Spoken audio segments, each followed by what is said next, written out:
তাহলে ঢাকায় চলচ্চিত্রের তারকা বাপ্পি চৌধুরীকে তো আপনারা সকলে খুবই ভালো করে চিনেন, কেননা বাপ্পি চৌধুরী তার কেরিয়ারে একাধিক চলচ্চিত্র উপহার দিয়েছেন তিনি তার ভক্তদের। তাই তো এই তারকা তার অভিনয় গুণে তার ভক্তদের মধ্যে আলোচনায় এসেছেন সর্বদাই। এদিকে সম্প্রতি এই তারকার অভিনীত ডেঞ্জার জোন চলচ্চিত্রের মুক্তির তারিখ জানা গিয়েছে। যদিও তার অভিনীত ডেঞ্জার জোন চলচ্চিত্রটি দেখার জন্য অপেক্ষায় ছিল তার ভক্তরা, কিন্তু দুঃখের বিষয় এই যে হরর ঘরানার চলচ্চিত্র শুটিংয়ের কাজ প্রায় 5 বছর আগে শেষ করা হলেও চলচ্চিত্রটি অবশ্য এখনও বাংলাদেশি প্রেক্ষাগৃহে মুক্তি দেওয়া হয়নি। তাই তো বাপ্পির ভক্তরা চলচ্চিত্রটির জন্য এতদিন যাবৎ অপেক্ষা করে আসছে। কিন্তু সম্প্রতি তার ভক্তদের জন্য রয়েছে সুখবর, কেননা অবশেষে ডেঞ্জার জোন চলচ্চিত্রটি ডিসেম্বর মাসের 13 তারিখে মুক্তি দেওয়া হবে, যার প্রেক্ষাপটে চলচ্চিত্রটি দেখার জন্য তার ভক্তরা এক্সাইটেড হয়ে আছেন বলে জানা যায়। পাশাপাশি সম্প্রতি চলচ্চিত্রের বিষয়ে বাপ্পি চৌধুরী জানান যে চলচ্চিত্রটি নিয়ে আমি খুবই আশাবাদী হয়ে আছি। তাছাড়া চলচ্চিত্রের গল্পটি খুবই ইউনিক বলে দাবি করেন এই তারকা।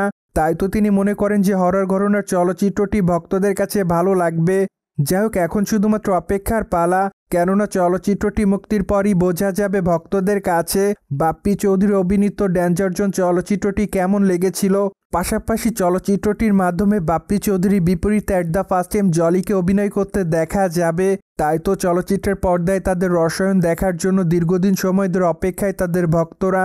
প্রসঙ্গত, ঢাকায় তারকা বাপ্পি চৌধুরীকে শত্রু চলচ্চিত্রে সর্বশেষ অভিনয় করতে দেখা গিয়েছে।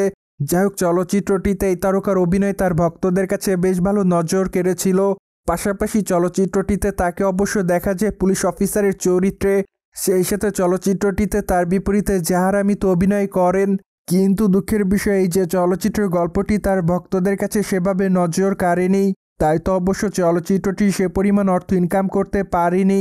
ঠিক তারপরই হঠাৎ করে এই তারকাকে চলচ্চিত্র অঙ্গন থেকে দূরে দেখা যায়, কেননা আপাতত বাপ্পি চৌধুরীর হাতে তেমন কোনো চলচ্চিত্রের কাজ নেই। তাই তো আপাতত তাকে শুটিং ফ্লোরেও দেখা যাচ্ছে না। সোভিয়েট জেনে তো নিলেন কবে মুক্তি পাবে বাপ্পি চৌধুরী অভিনীত ডেঞ্জার জোন চলচ্চিত্রটি। ফলে বিষয়টি নিয়ে কোনো রকম মতামত থাকলে কমেন্ট বক্সে জানাতে ভুলবেন না। And subscribe our channel for more update.